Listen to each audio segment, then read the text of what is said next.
केंद्र सरकारଙ୍କ फोकस रे Odisha NRI day न्यावी day उत्कर्ष ओडिशा परे एबे ओडिशार फोकस सिटी पुरी रे उद्घाटित होईछि नवम जातीय स्वास्थ्य सम्मेलन।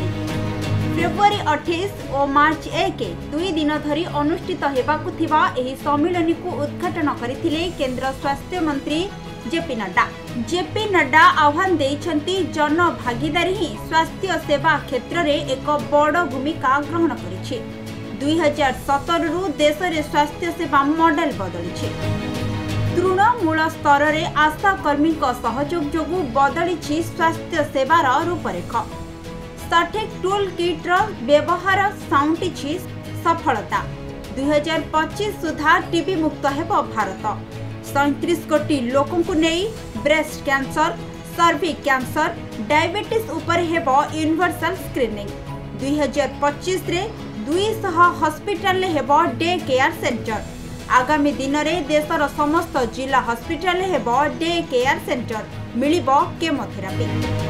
सेही भली आयुष्मान आरोग्य मंदिर द्वारा अर्थ बंचिबा सह सर्वोत्तम डाक्तरଙ୍କ माध्यमरे परामर्श पाई परिबे रोगी।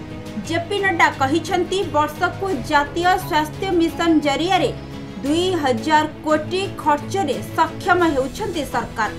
नाही अर्थ चिंता जन प्रतिनिधि सक्रिय हेबा सह जन भागीदारी हेबा सह उन्नत हेबा स्वास्थ्य सेवा। एटा गोटे गर्वर विषय जे ओडिशा रे आज स्वास्थ्य माने सरकार तरफ स्वास्थ्य विभाग तरफ यही सम्मेलन आयोजन करा जायछि एवं या द्वारा कोन हबो ना विभिन्न राज्यर बेस्ट प्रैक्टिसेस को एठी डिस्प्ले करा जायछि एवं आमर मध्य जहाँ प्रैक्टिसेस आमे करछु अन्य मानक देखेबार सुयोग मिलिछि। सेथिपई मु कहिबि जे एटा गोटे बहुत भल पदक्षेप सरकारଙ୍କର एवं या द्वारा समस्ते शिखिबे केमिति आमे आगो को भल प्रैक्टिस करिकरी आमर स्वास्थ्य सेवा को सुदृढ़ कर। विशेष भाव में आम देखा कम ओजन शिशु आम 2.5 केजी तलक हेल्ले आम कहूँ कम ओजन शिशु से हूँ विपद थाए मैंने से असुस्थ होवार संभावना अधिक थाए किंतु यही सचेतनता आम जो ब्रेस्ट प्रैक्टिसेस ओडिशा करूँ निपिर साहाय्य एवं आमर जो पीपीपी मोड रे चली किसी सीएचसी रे आमे तालीम देइथिलु आमर जो स्वास्थ्यकर्मी माने अछंती केमिति से मानकु माने से पिला मानकु बंचा जाय परिबो अति कम खर्च रे एवं सेथिपई गोटे कंगारू मदर केयर देन माँ क्षीर केमिति ताकू उपलब्धि हो पारिबो जदि न खाई परछि टाणिकी ताले केमिति कटर स्पून दिया जाय परिबो एवं परिष्कार परिच्छन्नता केमिति मेंटेन करा जाय परिबो एटलिस्ट गोटे मास पर्यंत।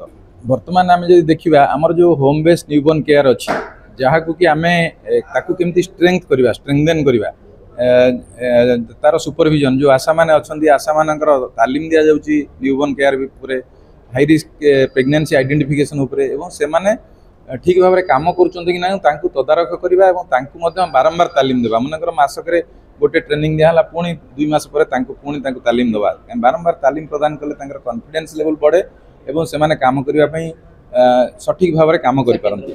पुरीरू सुजित रंजन महापात्रଙ୍କ रिपोर्ट खबर ओडिशा।